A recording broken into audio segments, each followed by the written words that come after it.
ایک اہم نقطہ اپنے ذہن میں رکھیے گا کہ اگر آپ نظم کا مرکزی خیال جو کہ سوال نمبر 5 میں آپ سے پوچھا جاتا ہے آپ تحریر کر رہے ہیں تو اوپر جلی عنوان سے آپ نے ہیڈنگ لگانی ہے. مثال کے طور پہ اگر آپ مرد مسلمان کا جو مرکزی خیال ہے وہ تحریر کر رہے ہیں تو آپ مرد مسلمان مارکر سے یا بولڈ کر کے ہیڈنگ آپ لگائیں گے. اسی طریقے سے سوال نمبر 5 میں بھی آپ جو بھی سبق منتخب کر رہے ہیں ان اسباق کا جو عنوان ہے اس کو جلی حروف میں اس کا عنوان یا ٹائٹل بنا کر آپ نے جو ہے اس کو تحریر کرنا ہے. ممکنہ طور پر سوال نمبر 5 میں جو اسباق خلاصے کے طور پر پوچھے جا سکتے ہیں ان میں بابا نور ہے، بیگم کی بلی ہے، خامخواہ کی لڑائی اور آب حیات نامی اسباق ہیں. اس کے علاوہ ایک اور سبق بھی ہے جو ابھی میرے ذہن میں آیا ہے، وہ ڈرامہ ہے آغا حشر کاشمیری کا جو کہ میدان جنگ کے عنوان سے آپ کے پاس موجود ہے، جس کے 2 مرکزی کردار ہیں رستم اور سہراب. آپ اس کی بھی تیاری اچھے سے کر لیجئے گا. یاد رہے کہ کسی بھی سبق کا خلاصہ تحریر کرتے ہوئے یہ بات دھیان میں رہے کہ خلاصے میں لازمی طور پر آپ یا تو اس کا 1/3 تحریر کریں گے یا 1/4 تحریر کریں گے، یعنی 1/4 سے کم نہیں ہونا چاہیے اور 1/3 سے زیادہ نہیں ہونا چاہیے. واقعات کی ترتیب، کردار اپنی جگہ پر ویسے ہی رہنے چاہیے جس طریقے سے سبق میں ذکر کیے گئے ہیں، ترتیب بھی وہی ہونی چاہیے جس طریقے سے آپ کے پاس سبق میں موجود ہے.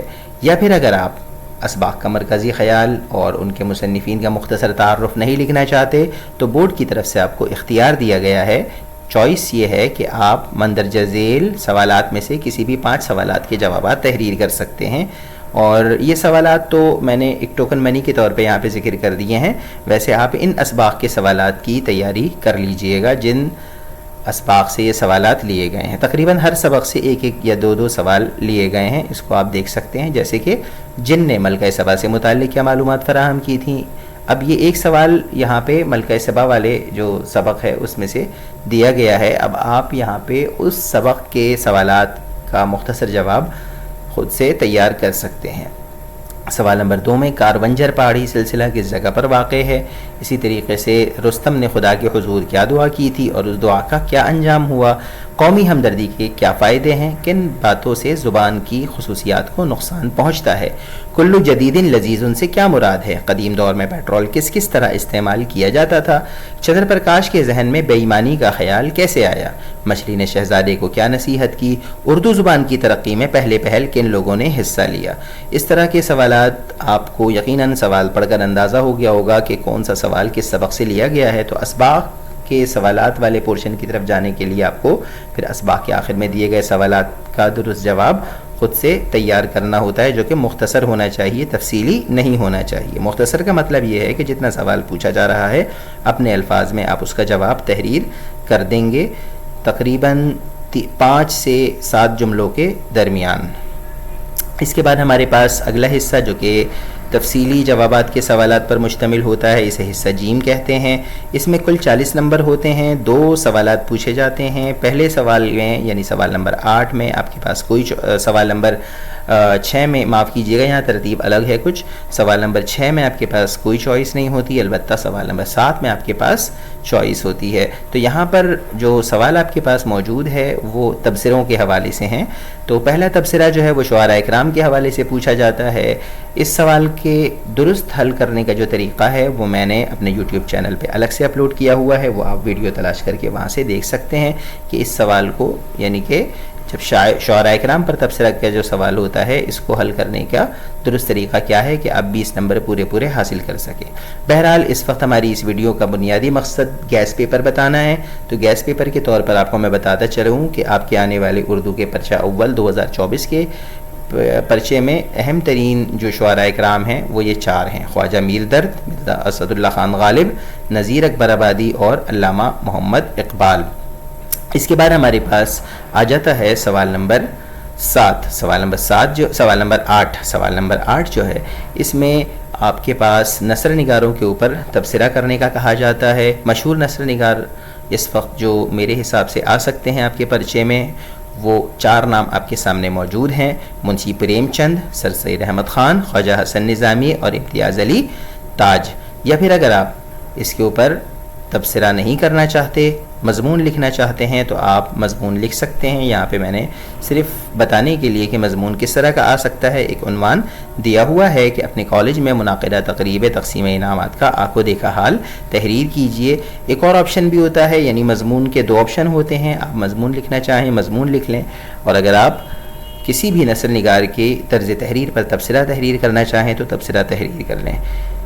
نثر نگار کے طرز تحریر پر تبصرہ کیسے تحریر کرنا ہے، اس کے لیے ایک الگ سے ویڈیو میں نے اپنے چینل پر بنا کر اپلوڈ کی ہوئی ہے. اس کا درست طریقہ وہاں بتایا گیا ہے. اس طریقے کو آپ اختیار کر کے زیادہ سے زیادہ نمبر 20 نمبروں میں سے حاصل کر سکتے ہیں.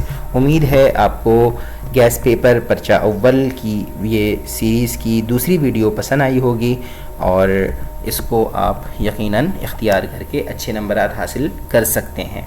ویڈیو پسند آئی تو ویڈیو کو لائک کیجئے. کوئی مشورہ دینا چاہیں، کوئی سوال پوچھنا چاہیں تو کمنٹ باکس میں آپ پوچھ سکتے ہیں.